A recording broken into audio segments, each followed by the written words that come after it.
eminent scholar in the fields of secret societies, occult philosophies, and ufology since 1959. You are interested also by astrotheology and symbology. In your field, you are a pioneer, and your work has inspired a new generation of young researchers. You are also a radio host. Jordan Maxwell, welcome to the show. Well, thank you very much, and I appreciate being here with you. And yeah, it's very kind of you. I don't think of myself as being very important. I just do what I do because that's who I am and that's what I do. But I am impressed with the young people waking up and asking questions. And I've always felt that if you are asking the wrong questions, it doesn't matter what the answer is. Because if you're not asking the right questions, it doesn't matter what kind of an answer you get. So the real important thing is to know what to ask, the right questions. Then you're getting closer to the real truth. So, and I appreciate being able to do shows like we're doing here because it gives me an opportunity to put my work out and let people hear what I'm doing. And I've been doing radio for some 40 years now, and I've had about 7 different radio shows of my own, usually late night talk shows on local stations here in Los Angeles, etc. But today, I'm just guesting on other people's shows now. I have my own website, which is a podcast, and I have my own, my own radio shows I'm doing. I'm doing one on another network right now. But at my age, I'm not trying to do a whole lot. I just do the best I can, little by little. And again, I want to thank you for being on your show. So, where do we go from here? Is this your first interview for Quebec? I think so. I had one other show from Quebec asking me on, and I don't even remember what happened to that. All I know is we didn't do the show. Either they got busy and forgot, or I did. There was someone in Quebec who wanted me to do a show, but I don't recall doing it. So I guess maybe this is the first one. Yeah. Jordan Maxwell, are you aware today of your great influence on people around the world? I am told that, but my view of myself is very humble. I've learned that a long time ago to be humble. Don't think of yourself as very important because actually, in fact, you're not. You're just a human being doing what you do, and if you can help other people in what you're doing, that's fine and that's commendable. And there are a lot of good people out there in the world doing things to help their fellow men. And so, but I don't look at myself as being important or a celebrity at all. But I've been doing, public events and speaking around the world for 50 years now. I've been talking to audiences in the Middle East and in Europe and all around the world. I've traveled extensively talking to audiences and especially in Egypt. I've been there 3 times and spoke in Egypt and Cairo. And I just find, and I have many, many, many contacts in Russia and China and around the world. But again, I don't see myself as very important because I don't live important. I just live from day to day like everybody else does. But I am amazed at the technology that we have today where just somebody like myself can be heard all over the world. And so that's what I attribute anything to is the technology, to be able to put me out there so that people can hear me. I do believe that ultimately I do have something of value to bring to people, and it is not me. I'm not the one that's valuable at all. I'm merely a messenger. What I consider to be valuable are the people that I have met in my life, that I've been privileged to be in the company of extraordinary people doing extraordinary things. And so that's what what I feel I want to bring to the public. Not me, but what I know because of important people I've heard it from. And so that's why I say I stand on the shoulders of far more important people than I. That's why I call myself a researcher. I'm probably one of the first people in the world to be famous as a researcher. And the reason why is because the word is R-E, which means do it again. So I don't see myself as a searcher as such, but a researcher. I read all of the ancient literature, all the great reference works, and I also, as I said, talk with continually all kinds of scientists and astronauts and physicists and politicians and all kinds of interesting and important people in government and banking, etc., and law, especially in law, international law. And the things I've learned from them, I believe, is really important. That's what I want to be able to do, is tell people what I have learned. But looking at myself as important, I don't see that at all. But I appreciate the idea that people find my work to be interesting and want to hear more. I'm gratified by that, but I always say my popularity with $2 will get me a cup of coffee. So I don't see myself as very important. I just love doing what I do, and I'm happy to be on shows that want me to, that want to hear what I'm doing. So that's about it. Am I wrong, Jordan Maxwell, if I call you the father of modern conspiracy theory? Because you are a precursor of David Icke or Yeah, many others conspiracy theorists. Do you see yeah. yourself like that? I don't see myself. You're right. I mean, I started talking about conspiracies, government, religion, commerce, banking, all of that. I started talking many years ago when I was like 19 and 20 years old. That was like 56 years ago. And so I used to go around town in my hometown and then Los Angeles when I moved here back in 1959. That's 56 years ago. I was giving lectures at little Mickey Mouse, like in the libraries and bookstores and the small venues with little groups of people. And I would sit and talk for hours about conspiracies in the Illuminati and secret societies and all that kind of, and especially in relation to religion and government and banking. And so, yeah, I've been doing this for many years. And then, of course, during the 70s and 80s, I was speaking all around Hollywood because I've lived here in Los Angeles and Hollywood since 1959. And so for about 60 years, 56 years, I've been talking to Hollywood all the time. I go to studios at night and give lectures on these subjects of arcane subjects or very deep spiritual subjects. And so I've sat and talked with large audiences of professional people in Hollywood many years ago, back in the 70s and 80s. And so much of what I was talking about privately in little groups, I go to studios. Like I go to Warner Brothers Studios at night.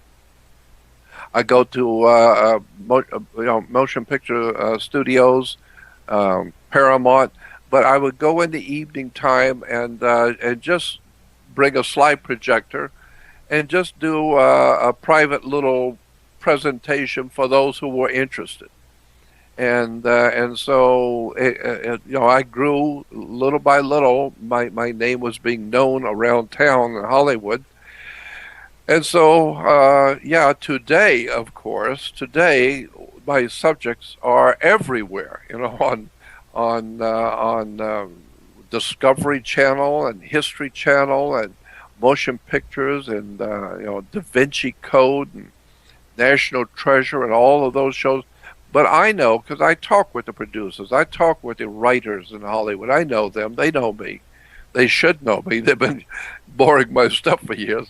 And they tell me, yeah, when we're writing an article or we're writing a movie or a documentary, we always, think about you and things you've said and kind of, use your viewpoint on many things. And I was told that even Da Vinci Code used me as a model for Tom Hanks.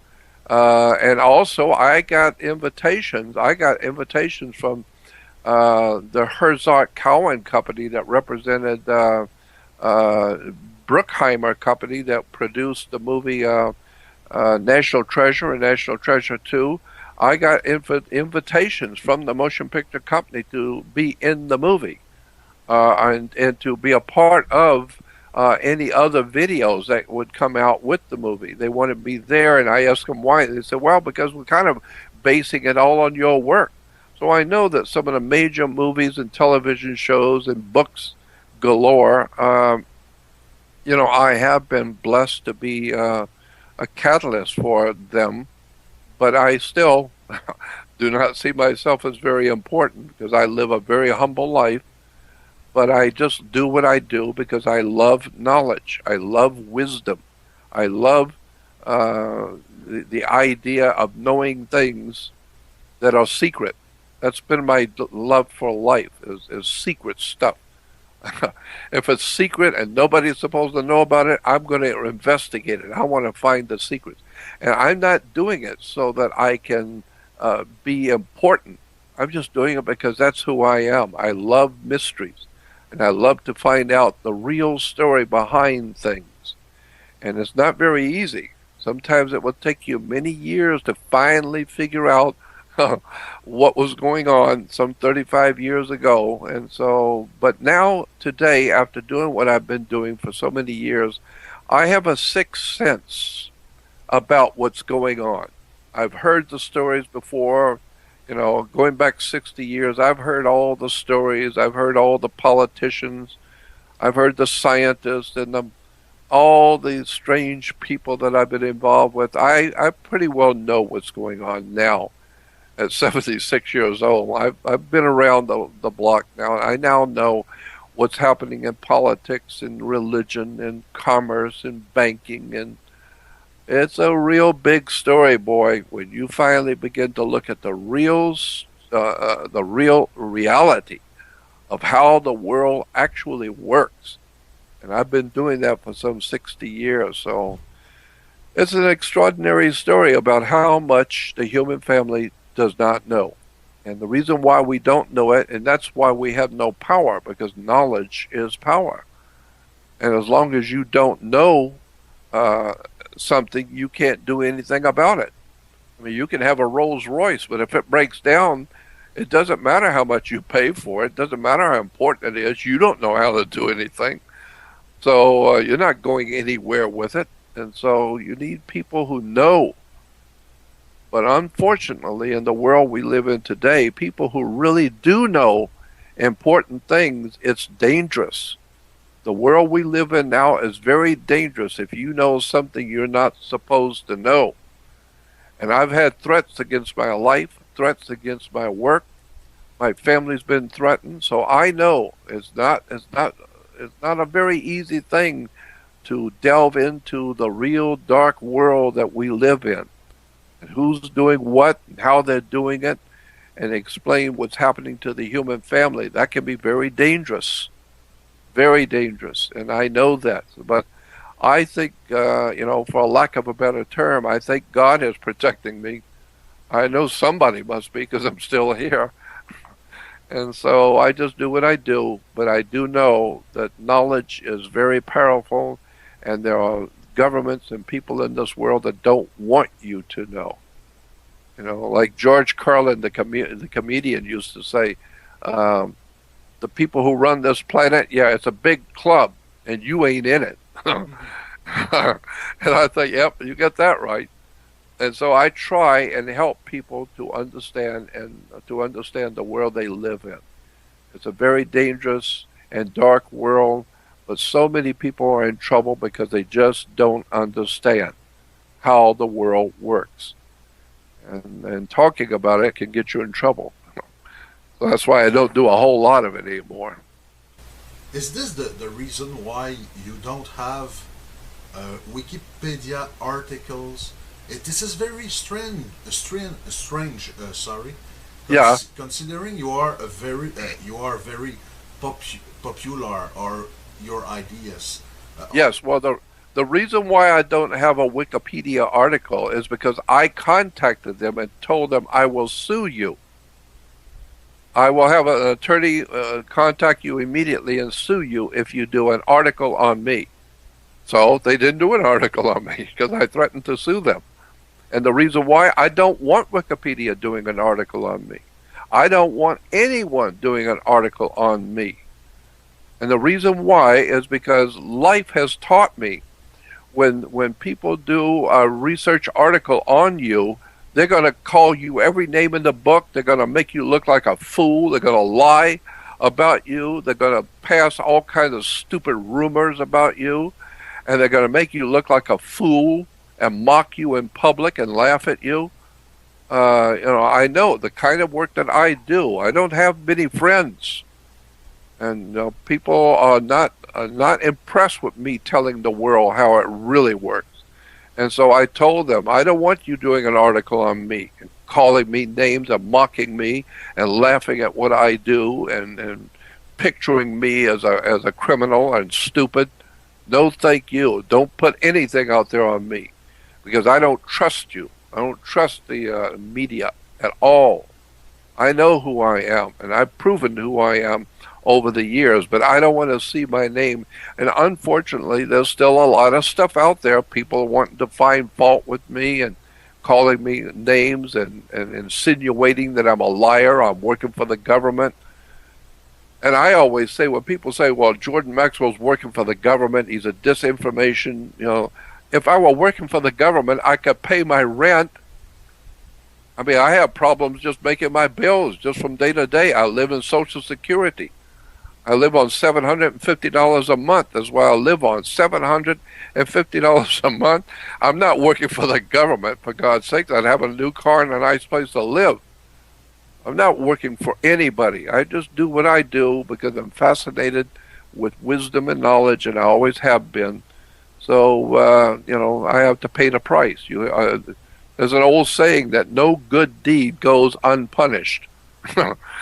And so I do the best I can, but I have all kind of detractors and people who are challenged by what I say and want to make me look like I'm a fool and I'm a liar or whatever. I don't care. That's the price you have to pay when you're going to talk to the public. Jordan Maxwell, I heard that you have been largely inspired by the work of Helena Petrovna Blavatsky. And that is not true. Ah, okay. That is not true. It has no truth in it whatsoever. But that is an old wise tale that the born-again Christians have come up with to make me look like I'm a fool. But it has no basis in fact at all. None. I know about Helena Blavatsky. Why? Because I read. I'm interested in knowledge and wisdom and understanding, and unfortunately, I have what is called an open mind. I'm intellectually open-minded. I want to read and understand what other great people are doing, what they've said. I want to follow Albert Einstein. I want to follow Nikola Tesla. I want to see what the great minds of my earth are like and what they're saying. And so Helena Blavatsky wrote some incredibly interesting books, two of them in particular, although she wrote so many books and so much. I've never read any of them, and I'm not interested in them. But I am interested in one set of books she did write, which is very interesting, and it's called Isis Unveiled. And in Isis Unveiled, what she did is a two-part book. It's a two books.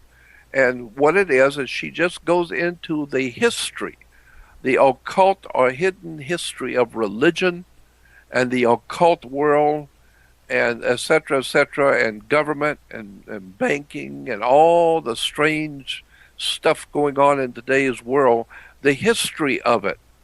Well, being an academic and being someone who learned how to read and learned how to think when I was a child, I was fascinated to hear what she had to say. And so when I mentioned in passing a couple of times that, well, Helena Blavatsky said this and that, immediately born-again Christians who have no idea anything about me or who I am or what I've done, immediately they say, there it is. See, now we've got him. He's working with the devil. And so and so they don't know that devil is simply the word evil, E-V-I-L, with a D in front of it. It becomes devil.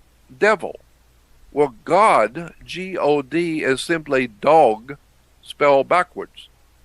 So God is dog, and evil is devil. And so, but I have detractors who are frightened to death of me. My detractors are frightened of me because I am blowing the whistle on their routine. I am hurting their business.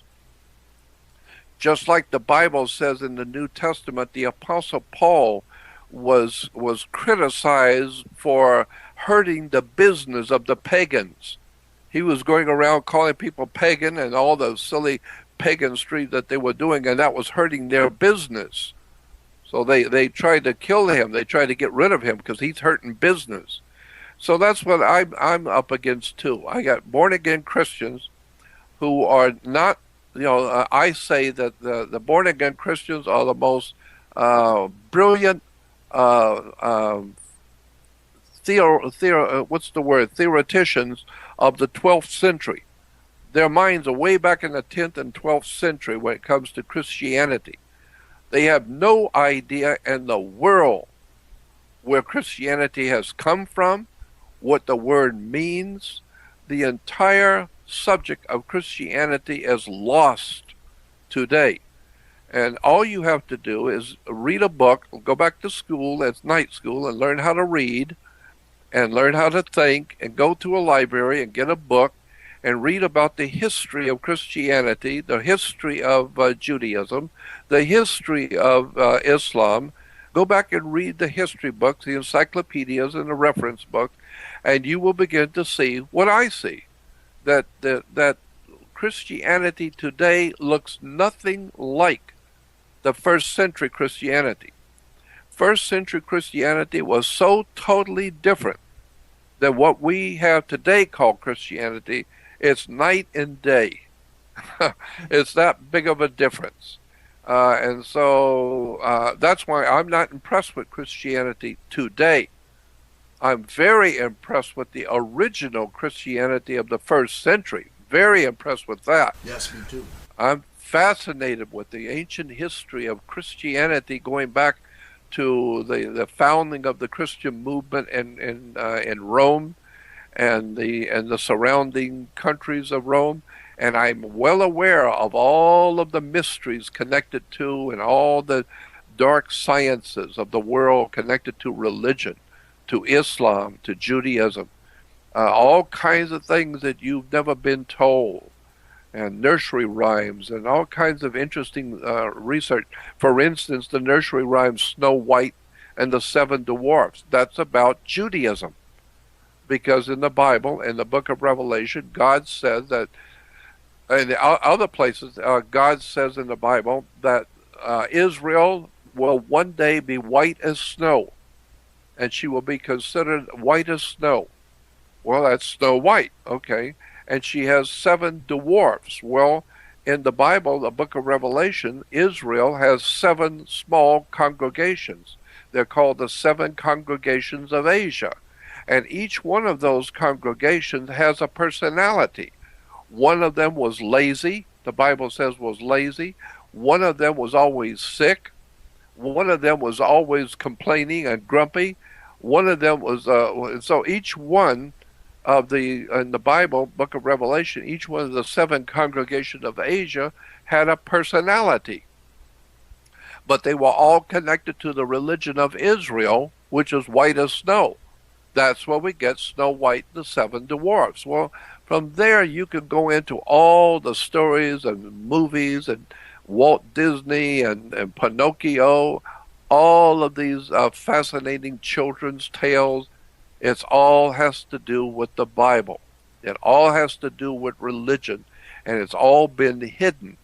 So that today the people going to movies and watching motion pictures have no idea in the world that all of this is based on ancient, old, hidden philosophies, hidden religious teachings. Classic example is that the Jews at one time, and still today, the Jews worship the planet Saturn.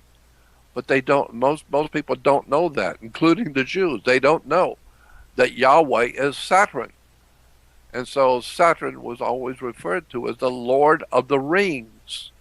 Well, today the Jews in Hollywood are still making movies about Lord of the Rings. That's the Jewish God Yahweh, is Lord of the Rings. Why?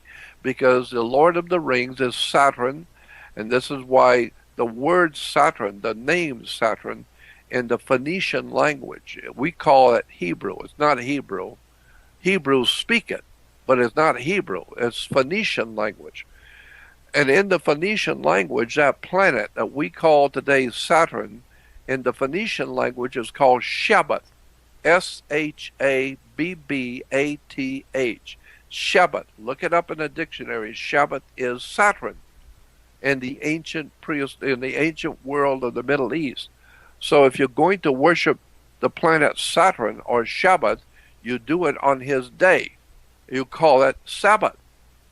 So to keep the Sabbath is to worship the planet Saturn. And so when did the Jews worship the planet Saturn? On Saturn's day. I mean, there's no big trick to understanding that. And why do they have their holy days after sundown? I often wondered that when I was a kid. Why do you start your days at 6 o'clock in the evening to the evening of the next day is a Hebrew day? Well, now I know. It's very simple.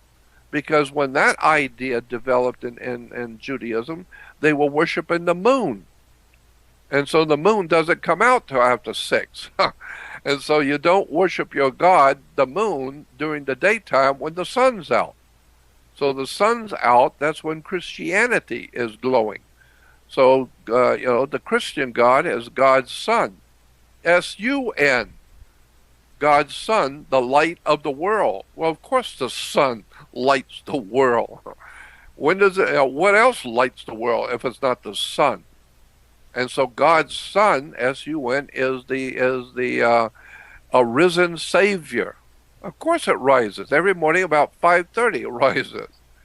And the sun is your Savior. You don't think so? Wait till it don't come up.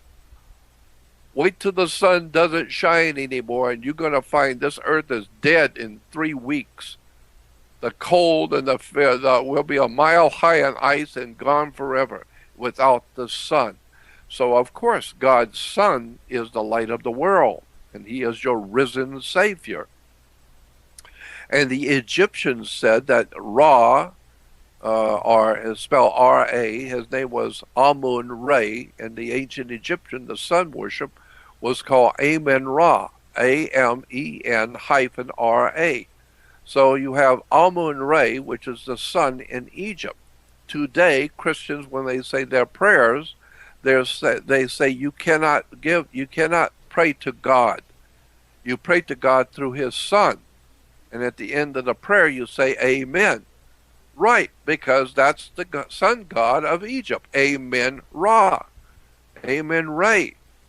And so Christians are praying to an old ancient Egyptian sun god named Ra, or Re, which of course if you put a Y on the end of R-A, because R-A-Y, sun ray, and so we have sun rays.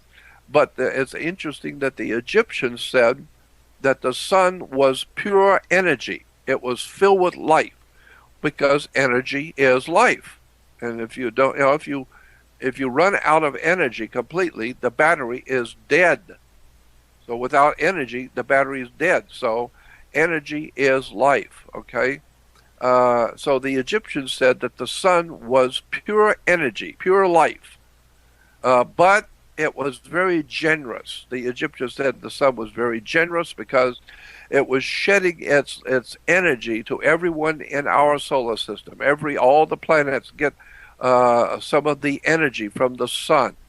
And so the energy is life, which is saying, the Egyptians said, the sun was giving up his life so that you could live. Well, that's true. If we didn't get the sun's rays, we wouldn't have plants, we couldn't eat, we'd be frozen. We'd be dead and frozen a long time ago. But because the sun is giving his life to us so that we might live. So God's Son is the light of the world. He's giving his life so that we might live. It's all astrology. The whole thing is a basis based on something called an ancient science called astrotheology. The whole idea of Jesus having 12 helpers, he had 12 followers.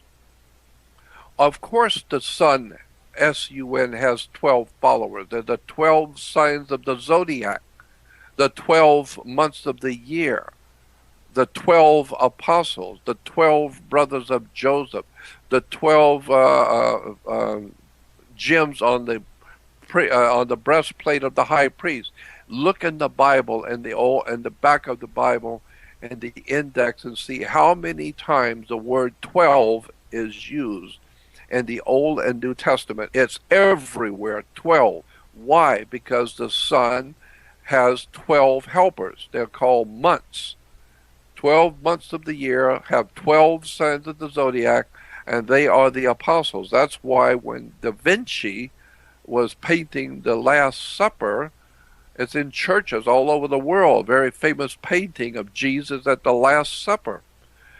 And but he's sitting there with his 12 apostles. But if you will look closely at it, the 12 apostles are divided into threes. There are 4 groups of threes. There are 3 apostles talking to each other. Then the next is another 3 apostles, and they're talking to each other. So there's 4 sets of threes. That's why we have the 4 Gospels: Matthew, Mark, Luke, and John. Spring, summer, autumn, winter. The 12 months of the year. And the most important part of that 12 months of the year is God's Son, the light of the world. And so Christianity is nothing more than the ancient astro philosophy based on the sun and the 12 constellations of the zodiac, the 12 months of the year, the 12 apostles. It's all astrology. But this is why the church tells you today they have nothing to do with astrology. Don't have anything to do with it. Why? It's very simple. I say the same thing. My dad used to tell me the same thing. Don't have anything to do with my chest of drawers and my possessions and anything I put in my drawers, and none of your business. So you stay out of my stuff. And so I respect that. And so that's why the church says have nothing to do with astrology. Why? Because they don't want you knowing where the stuff came from. Real simple. But Jordan Maxwell, do you believe anyway that a Jesus, historical Jesus, has existed in history, or just as A you metaphor. said, it is just fiction? Okay, I am totally convinced. Of course, I'm just a normal human like anybody else. But I've been looking at theology and religion for 56 years. So I know something about it. After 56 years, I know something about theology and religion. There's no doubt in my mind that a man named Jesus never existed. There was no Jesus. But I am totally convinced, beyond a shadow of a doubt, that the New Testament is a metaphor. It's a symbolic story telling you something. But if you're not smart enough to know it's a metaphor and look for the symbols and understand the underlying symbols and words and terms, then you're going to be confused. And that's why all over the world today, Christian churches are all over the world today, and there's thousands of different denominations, all kinds of Christian churches, Protestant, Catholic, and God knows all the rest of them, Masonic, and all the rest of the Christian churches, and none of them are in agreement with anybody else. Everybody feels that they have the complete truth, and everybody else is wrong. And the Jehovah's Witnesses, they got the whole truth, and everybody else is wrong, except for the Mormons, and they got the whole truth, and everybody else is wrong. With exception to the Vatican, it's got the whole truth, and everybody else is wrong. And then you find out, no, there's 2,600 different denominations calling themselves Christians, and they are all wrong. Period. Because they're looking at Christianity as a history lesson and missing the point. It's a symbolic story. That's why it has Jesus saying, many will look with their eyes but do not see, and they will listen with their ears but do not hear, and with their heart they do not get the sense of it. So you're looking at the scriptures and you think you know what's going on, when in point of fact you miss the whole story. It's right there in front of you. It's an encoded story. And we've heard all kinds of stories, all kinds of people talking about Bible codes and all the different Bible codes. Well, I got news for you. There's another code that's right in front of your face, but it's so close, like the glasses on your head, you didn't see it. It's so close and so obvious that the New Testament is an encoded story. And it's very interesting the way it was written and put together. But once you realize it's a story, that's why the Bible is referred to as the greatest story ever told. It's not the greatest collection of historical facts. It's the greatest story ever told. Why? Because it is a fascinating, brilliant story in a metaphor, so that children can read it and adults can read it and begin to think about it deeply. You begin to understand. It's not history. There's a story here, and and the basic story is very simple. The New Testament story of Jesus in the Bible is an ancient, very ancient story going back at least, I would say, 7,000 years. Christianity's only been around for 2. No, the story that Christianity borrowed is at least 5 to 6, maybe 7,000 years old. It's called astrotheology, or original, not the new stuff today, but original astrology. Was based on the ancient peoples of the ancient world. Today we've got a whole bunch of people calling them astrologers, but I'm talking about the original stuff going back 5,000 years. The Hindus were aware of it, and Proto-Sumerians were aware that there's a very ancient story written in the stars, written in the heavens. So you ask a 6-year-old child, a Christian child, where is God? And he'll point straight up. Out there. So God's out there. Yeah, well, then that means he's not from Cincinnati and he's not from New York. He's out there. Well, what else is out there? Well, the planets and the stars. And so once you understand that Christianity is actually an astrological story, it's encoded, but in that encoded story is a whole encoded philosophy of life. And so the bottom line is this: if you want to try and figure it out, here are the 2 things you need to know. One is that Jesus is a metaphor. It's a symbolic word, Jesus. And Jesus represents in the story the light, intellectual, spiritual enlightenment, intelligence. He says, I am the truth and the light, and no man comes to the Father except through me. Obviously, what is being said is that if you really want to enter into godliness, if you really want to enter into deep spirituality, to connect yourself with God, you're not going to do it if you're an airhead. If you're dim-witted and you belong to some dim-witted church and philosophy and think that you got the whole truth and nothing but the truth and everybody else is full of bull, and you're stupid, you're ill-informed, you're arrogant, pompous, know-it-all, you got the truth and everybody else is wrong, then you're not going to entertain the great God, the great Spirit of the universe. You're not going nowhere near that one. So unless you go to the Father in spirit, in truth. So in other words, you don't get it. It doesn't have anything to do with your religion. It has to do with you connecting yourself to something that is not of this world. Wisdom and knowledge that goes back tens of thousands of years that the ancient peoples knew about. They built temples. They built all kinds of incredibly beautiful structures around the world. Many of them are in the oceans today. There are huge temples off the coast of Okinawa and off the coast of Japan in the oceans. There are enormous temples off the coast of Cuba in the oceans. In the Atlantic Ocean, there are huge temples in the ocean. There are pyramids. There's a huge pyramid, big as the one that's in Egypt, on the ocean floor in the Atlantic Ocean that most people don't even know.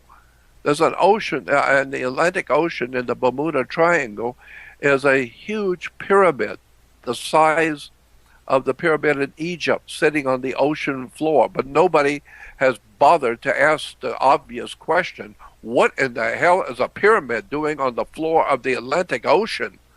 Has anybody got an idea about who put it down there? So once you begin to look at the world around you, you begin to say, we don't know what's going on. We're ignorant, we're ill-informed, and the Bible talks about, even in the New Testament, talks about the scribes and the Pharisees, and Jesus being the truth and the light. And he said, I am the truth and the light. So that's the key, understanding that Jesus represents truth and the light. And that's why when you go to court, you have 12 jurors, and they're going to help to bring the truth to light with the light of truth. So you're not going to lie to them. They're going to be looking at the truth and bringing the truth to light in a court of law. 12. Why? Because the 12 apostles, the 12 signs of the zodiac. And so when you begin to understand, and I've said this before, and I think it bears saying again for your audience, if you have a 2-story building, you own a 2-story building, and you're going to put a lot of weight on the second floor, like you're going to put a lot of printing presses and automobiles or whatever you're going to store on that second floor. Whatever it is, if it's going to be really heavy, then you better go downstairs first with a building inspector and get on a ladder and look at and go up past the ceiling tiles and look at the foundation of that floor and see if it's going to hold that kind of weight before you go building on it. So what you're doing is you're standing under what you are going to build on. So you're standing under to get understanding. That's where the word comes from. So if you don't stand under the subject, go down and do some research and go back to the library and do some research and go under the subject. Go back to the very beginning, see what the words mean, where these ideas have come from, what they actually mean, if they're symbols or whether they're real. So now you get understanding. So my point being is that unless you understand that Jesus represents the truth in the light, therefore, whatever Jesus said, that's what the truth and light would say in any situation. Whatever happened to Jesus, well, that's what happens to the truth and the light. Go out in the world and tell the truth and watch what happens. They'll tar and feather you. They'll chase you out of town. They'll call you names. And the government, if you tell too much truth, will put you in prison, just like they did the story of Jesus. It's a very interesting encoded story. Uh, and there's another point. I mean, this is just one of the 100 points I could bring out about the story of Jesus. There is a story in the Bible, in the New Testament story of Jesus, where Pontius Pilate, I believe, was the politician in charge at the Roman Empire, and the Bible says in the New Testament that he called all the city together before him. So everyone in the city was to show up. And he said to all the people of the city, and you remember reading this in the Bible, that he said to the people, your custom, to the Jewish people, your custom says that once a year I can, as the governor, I can release one prisoner to you. And everyone said, yes, yes, that is true. He said, all right. And Rome agrees with that. So I'm going to release one prisoner today to you. Now, on my left, I have Barabbas. Barabbas, everyone knows. There's no mystery to anyone. He's a criminal, a thief, a liar, a scumbag, and all he's ever been was a scumbag all his life as a criminal. Now, on the right, we have Jesus, who represents the truth and the light. Which one do you want? Which one shall I? And the Bible says that everybody in the town, with one voice, said, give us Barabbas. What that is telling you symbolically, spiritually, as a metaphor, is that when your family, your whole family, or your whole neighborhood, or your whole city, your whole county, your whole country, no matter who it is, everybody together would much rather have a lying, thieving criminal in power than somebody who represents the truth and the light. Because if they are really, honestly, decent, good men and women who respect the truth and the light and honesty and integrity, they're not going to get into politics. If you get into politics, then they'll kill you. This is a business. Nobody's interested in truth and the light. We're talking about political power, money, corruption, buying and selling people, corporations, big money. We don't give a damn about the truth and the light. So that's why the story is a metaphysical story or a symbolic story that the people of the town said, give us Barabbas, meaning people will always vote for a thug, a criminal. They love criminals. As much as they lie, the criminals will lie, rip you off, steal from you, destroy your country, destroy your family, but we love them.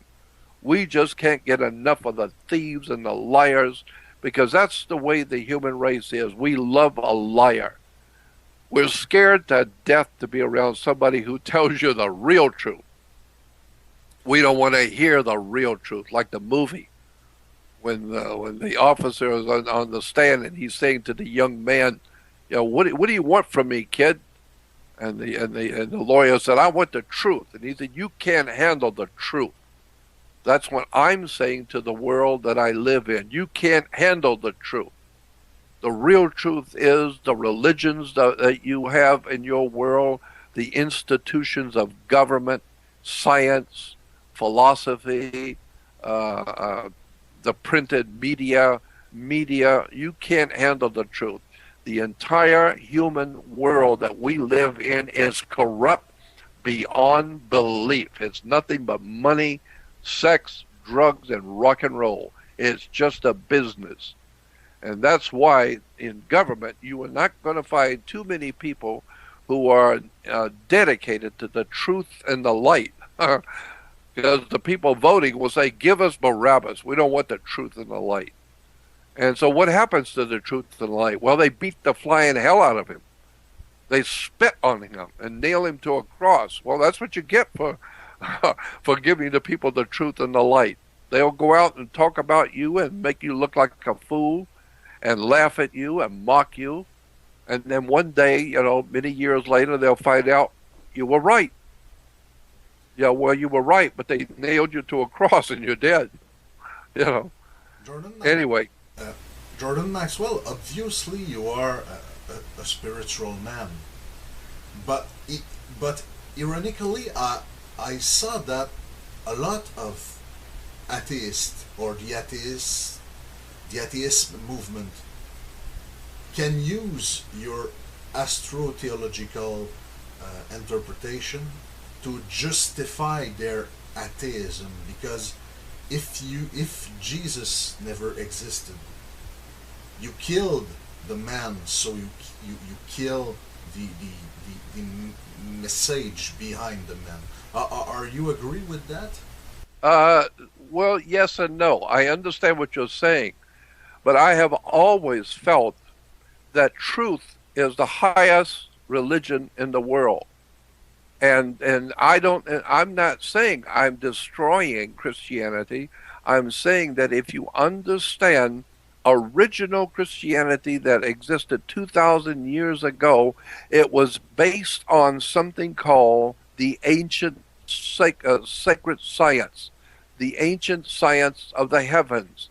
And then once you understand that, you start to study and understand the ancient science of the heavens. Then for the first time, it finally begins to dawn on you, like the sun coming up, bringing light. Finally, you begin to see the real story.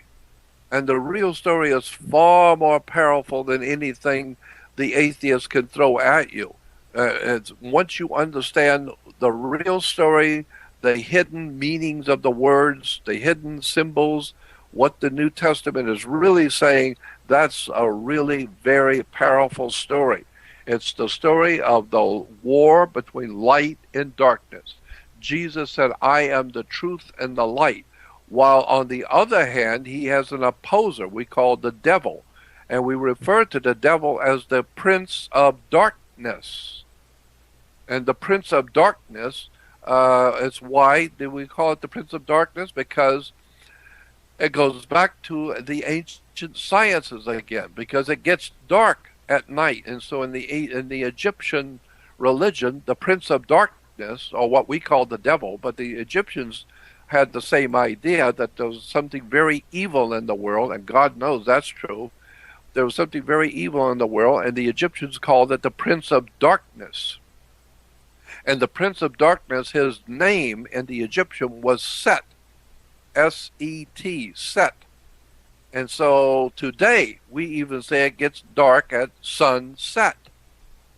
And so the whole idea is that this is we have, let me go back and give you this, that in the Egyptian religion, there was the idea that the sun was the representative of God. The Egyptians never said that the sun was God.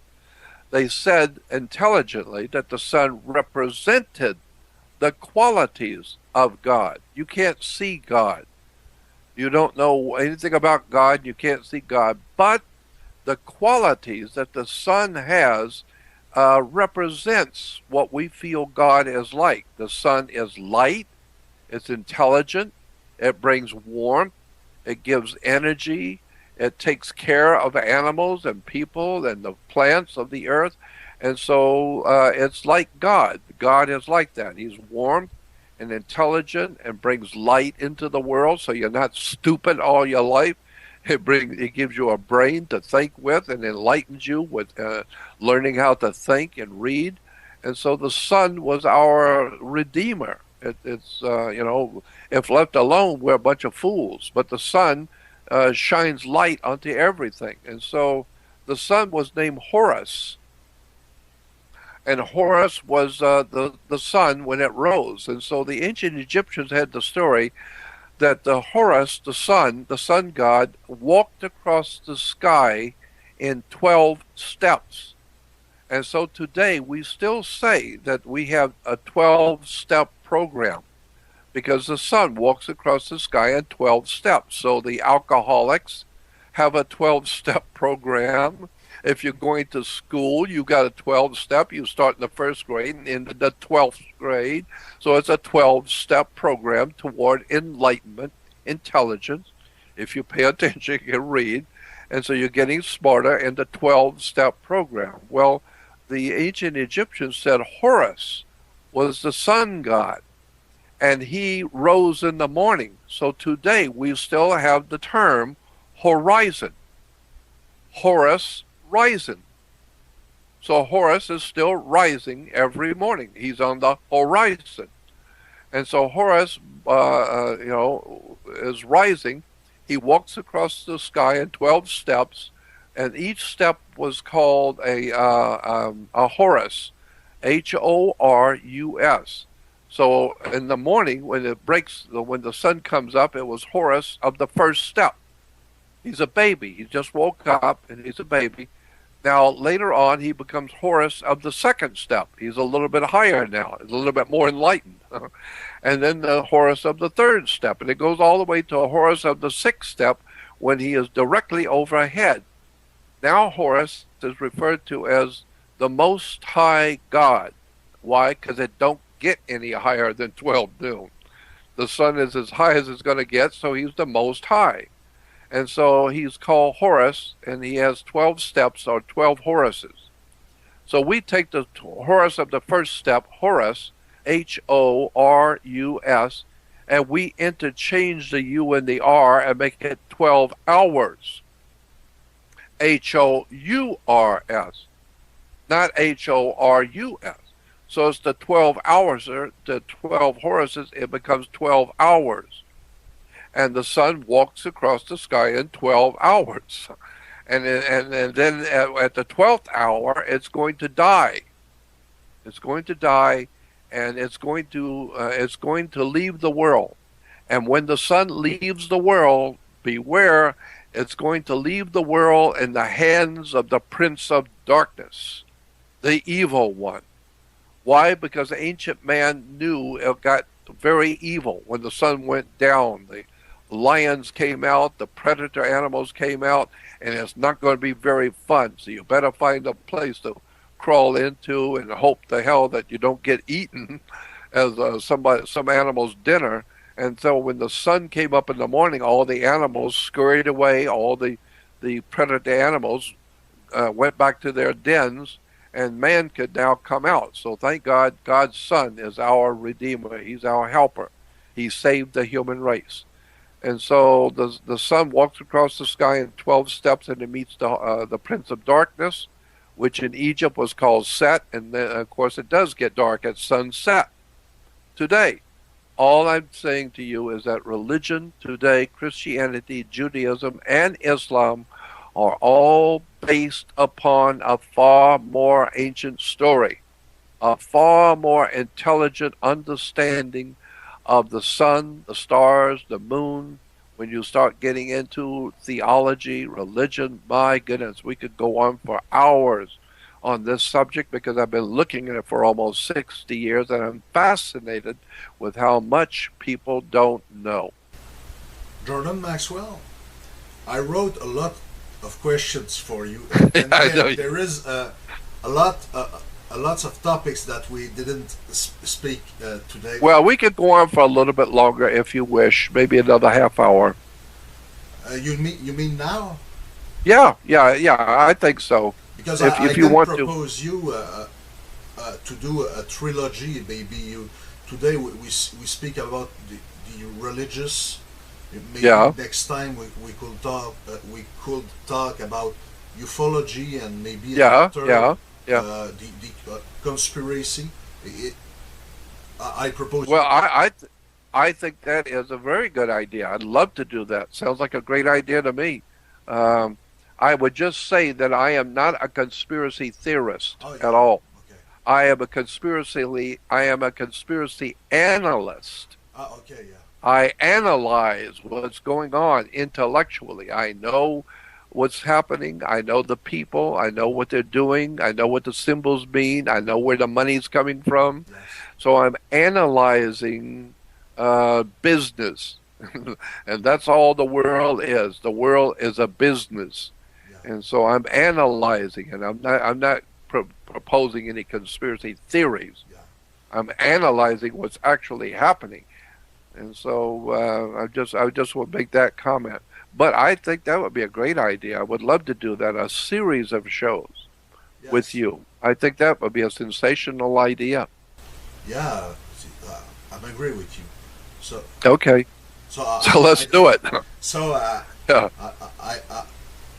we I keep your Skype account in mind, so I can propose you maybe in few weeks or Okay, months. no, no, and 2 weeks sounds good. Whatever you want to do is fine with me. I'm delighted to be on the show with you. Delighted to be able to have people in Canada and Quebec hearing me. So I'm delighted to be on the show. So whatever you want to do, just email me and tell me when you want, and I'll be here. Good, and thank you so much for your participation. You you give us today a lot of brilliant stuff to think about. You are generous and a very spiritual and brilliant man, Jordan Maxwell. Well, thank you. I have one last thing I Uh, would leave with you. yeah, Because I realize that Quebec and the people of in that area are probably mostly Roman Catholic or French Catholic. yes, I have a story because I was born and raised Catholic also, yeah, and my family were very important Catholic family in my hometown, and then my mother had an uncle who worked in the Vatican, Secretary of State's office. So we had very close connections to the Vatican and to the Catholic Church. Well, when I was a child, I was in Catholic school, and I was about, I don't know, 8 years old, 8 or 9 years old, and they told us that we were going to have something called confirmation, and all the children were going to be confirmed yes. Catholic. I lived that Yeah. in my Yeah. years. Yeah, And so all the kids, when they go to church, all the girls will sit on one side and all the boys sit on the other. And the bishop from came from Mobile to my hometown of Pensacola. The bishop came, and so we were told by the nuns. Now tomorrow night at church, at the confirmation service, when the service is over, the bishop may possibly, he might say to you children that if you have any questions, he will try and answer your questions for you. He may do that, maybe not, but he might do that. Now, if he does that, you remember you have no questions. You ask nothing. You sit quiet. You don't have any questions. And so the next night, for sure, that's what the bishop did. He said, "Now that you're a confirmed Catholic, if you have any questions, I'll try and answer them." So I stood up. I mean, I was always daring and challenging. So I stood up and raised my hand. I said, "Bishop, I have a question. My father works with torches like a welder, and I played with torches. He lets me play with torches a little bit to show me what they're like." And I said, "Could I take a torch and burn an angel? If Gabriel or Michael the angel was standing next to me, could I take a torch and burn him? Would it hurt the angel?" And he said, "No." And I said, "Why not?" He said, "Well," and I remember him saying something to the effect that, well, fire is a natural phenomenon. You need plastic or paper or wood or something to burn. It's a natural thing on the earth, but you can't burn an angel. And I said, "Why not?" And he said, "Well, because angels are spirits. You can't even see a spirit, much less burn a spirit." And I said, "Well, then why am I concerned about going to hell where my spirit will burn if you can't burn a spirit?" And he looked at me like a deer in the headlights. He never heard such a question like that. And I said, "Well, yeah, I mean, why am I worried about going to hell where my spirit will burn? And you just said the spirit can't burn." And so the priest, there was an Irish priest, I'll never forget, he was very redhead priest. He looked over at me and pointed at me and said, "Sit down and shut up." So I said, "Okay." So I sat down and shut up. And from that point on, I realized the adults around me don't know what they're doing. They have never asked any questions. They don't know what to ask. They're not thinking very well. And so I learned a long time ago, when everybody is thinking the same thing, that means nobody is thinking at all.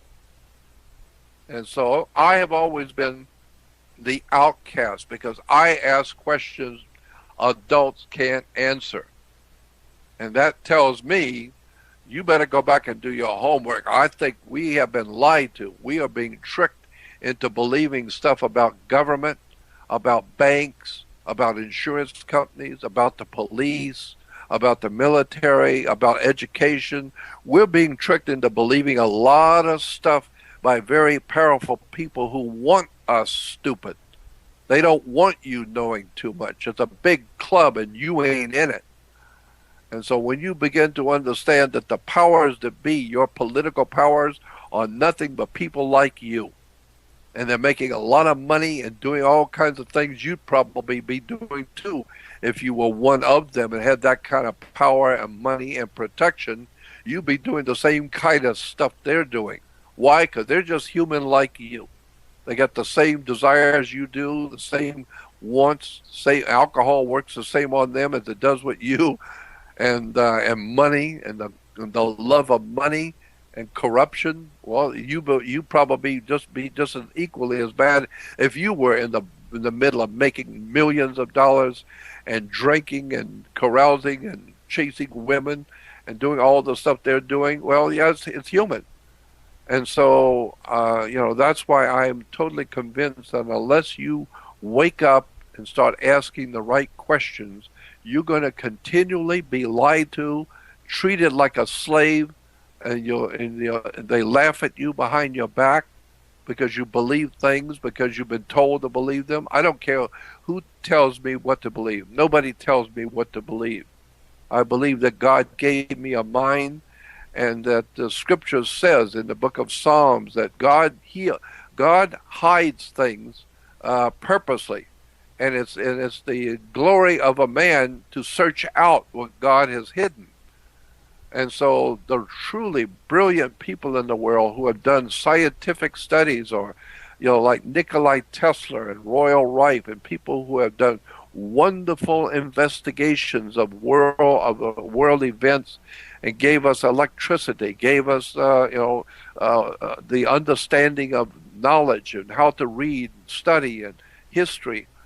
All of this depends on human intelligence. And that's why if you don't do your homework, then you're going to be ignorant and fall for all the silly stories. I don't fall for anybody's stories. I want to know the truth. And I don't mind standing alone. And believe me, that's what you have to do. Because the Bible has Jesus saying he is the truth and the light. Well, look what happened to him. The whole town turned against him. The government found him guilty of sedition. Why? Because he was saying Caesar is a nobody. Caesar is just one more foul criminal out there making money and ripping off his friends and his brothers and sisters and his fellow countrymen as a traitor. He's just out there making money off of you, and he doesn't want you talking. So you need to keep your mouth shut because people will find out he's just a criminal like the rest of them. And so that's what Jesus was saying about, that's what the story about the light doing battle with darkness. It's the light doing battle with darkness. It's intelligence trying to educate people to wake up and find out what's really going on in your community, how your government really works. And that's a whole story. When you get into government and how it actually, in fact, works, it will be absolutely shocking to you to learn how governments really work. So that's a whole story for another time. Yes, Jordan Maxwell, thank you again, and I hope you enjoyed your first Quebec interviews. And like I suggest to you, we can go deeper in that subject next time. I will, and I must say I am very happy to be on the show with you. I really enjoy talking with you. Really enjoy it. Let's do it again. You tell me when. I'm always here. Oh, and one last thing I guess I would say is that my website Yes. is Jordan Maxwell Show, SHOW, Jordan Maxwell Show. There are other websites out there calling themselves JordanMaxwell.com, but that's not me. Okay. That's somebody else who's using my name and selling my products and making money off of me, but that's illegal. But it's not me. My website is JordanMaxwellShow.com. And when you go to JordanMaxwellShow.com, there's a banner which you will see that says uh, Research Society, and you can join my Research Society. All it is another website. It's a website connected to my Jordan Maxwell Show, and on that website, I'm uploading all of my research on all the subjects that I talk about, all the corruption in government and education and religion and the words and the terms, the Bible, all kinds of strange stuff you've never heard. It's on my research website. I just call it a research society, but it's just a website.